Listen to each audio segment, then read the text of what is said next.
gente vamos tentar fazer a tarefa do seminário sobre o pós-modernismo, analisando a obra A Hora da Estrela, de Clarice Lispector, e procurando as marcas do pós-modernismo que a gente viu nas aulas da diplomatura.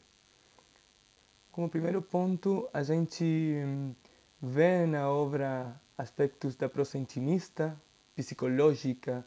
Na Hora da Estrela há poucos fatos concretos e muito fluxo da consciência, muito monólogo interno. Por exemplo, Clarice pergunta-se para que ela escreve, a estranheza que produz nela a escrita. Ela diz, para que escrevo? E eu sei não.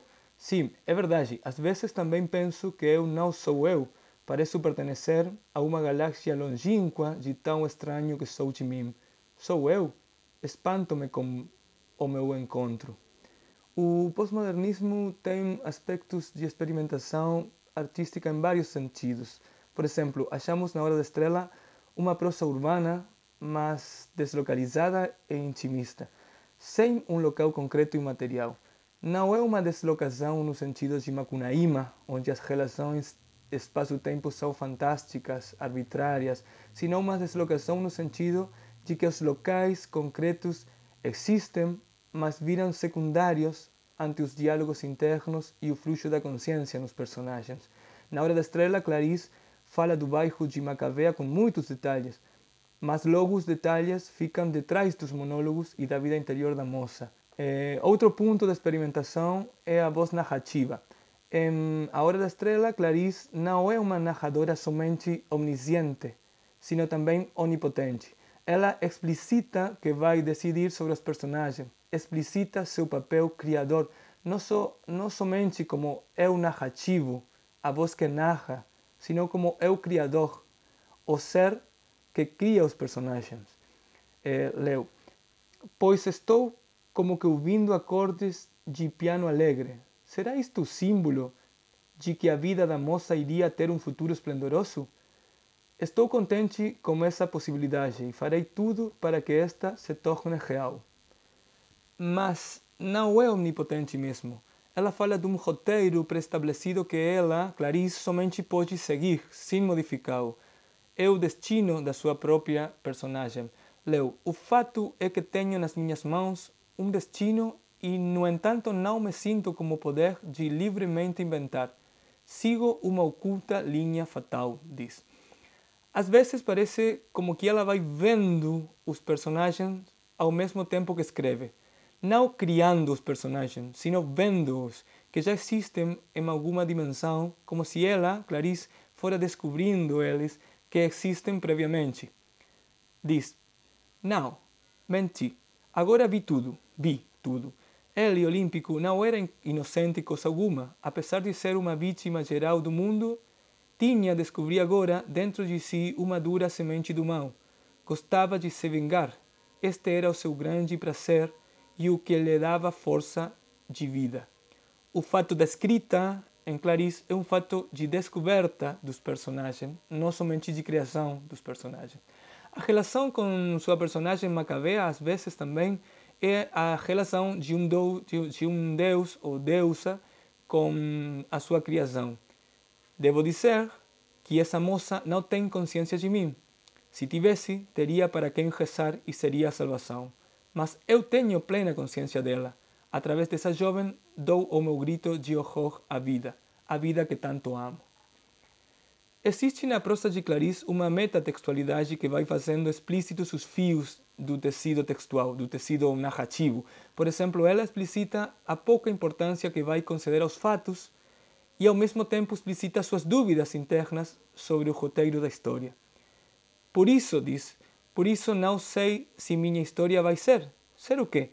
Não sei de nada, ainda não me animei a escrevê-la. Terá acontecimentos? Terá, mas quais? Também não sei. Não estou tentando criar em vós uma expectativa aflita e voraz.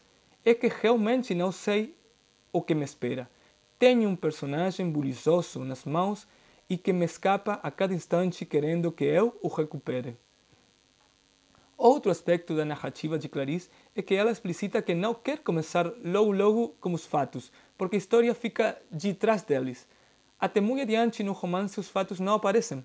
O mais concreto do que fala nas primeiras páginas é da dor de dentes da protagonista, a roupa com que ela dorme, seu local do trabalho, o personagem do chefe da firma de representante de Roldanas, sua colega Glória, nenhum fato mais. Por quê? Eu acho que porque os fatos são secundários na sua obra. O principal é o diálogo interno, a vida interna das personagens. Ela somente inclui fatos para deixar claro que ela pode fazer isso, que é capaz de fazer isso. Como o pintor abstrato diz, faz desenhos somente para demonstrar às outras pessoas que ele sabe desenhar. Leo. É que, de repente, o figurativo me fascinou.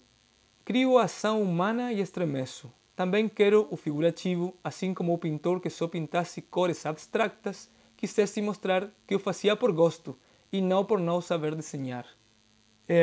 Na obra de Clarice, também há crítica social.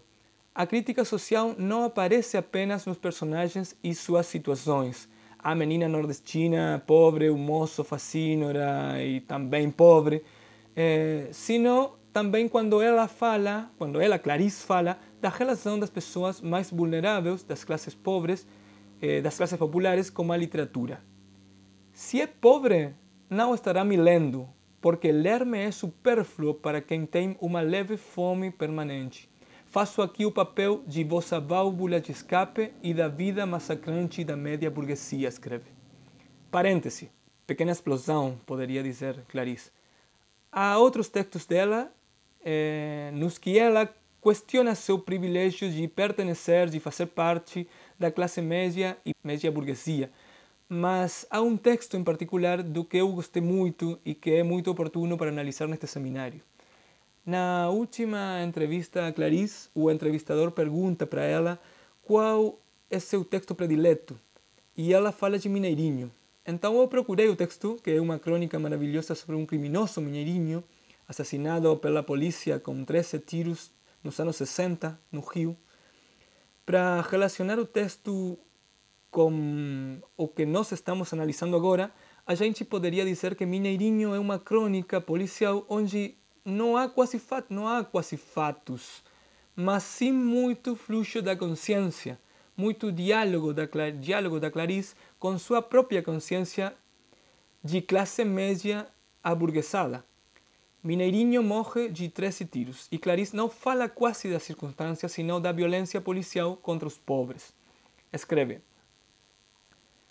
mas há alguma coisa que se me faz ouvir o primeiro e o segundo tiro como um alívio de segurança, no terceiro me deixa alerta, no quarto desassossegada, o quinto e o sexto me cobrem de vergonha, o sétimo e o oitavo eu ouço como o coração batendo de horror, no nono e no décimo minha boca está trêmula, no 11º digo em espanto o nome de Deus, no 12º chamo meu irmão, o 13º tiro me assassina, porque eu sou o outro, porque eu quero ser o outro. E fala da lei, da justiça, da lei sobre a que sustenta sua segurança a classe burguesa, a classe média, mas é somente violência contra os pobres essa lei. Essa justiça, escreve Clarice, que vela meu sono, eu a repúdio, humilhada por precisar dela, enquanto isso durmo e falsamente me salvo. Nós, os sonsos essenciais. Para que minha casa funcione, exijo de mim como primeiro dever que eu seja sonsa, que eu não exerça a minha revolta e o meu amor guardados. Se eu não for sonsa, minha casa estremece. Eu devo ter esquecido que embaixo da casa está o terreno, o chão onde nova casa poderia ser erguida. Enquanto isso, dormimos e falsamente nos salvamos, até que 13 tiros nos acordam. E como horror digo, tarde demais. Bem, fim do parêntese. Ao final do romance, Maca morre. E tal como no caso de Mineirinho, ela somente é visível para as pessoas ao momento da sua tragédia. Maca somente existia pelos olhos e pelas palavras, pela escrita da Clarice, mas começa a existir para as outras pessoas ao momento de seu acidente. Algumas pessoas, escreve Clarice, ao momento do acidente de Maca, algumas pessoas brotaram no beco, não se sabe de onde, e haviam se agrupado em torno de Macabea sem nada fazer, assim como antes pessoas nada haviam feito por ela, só que agora pelo menos a espiavam, o que lhe dava uma existência. Finalmente, Clarice escreve o que a gente já sabe. Seus personagens prediletos não são os personagens de carne e osso. A morte é, nesta história, o meu personagem predileto, escreve.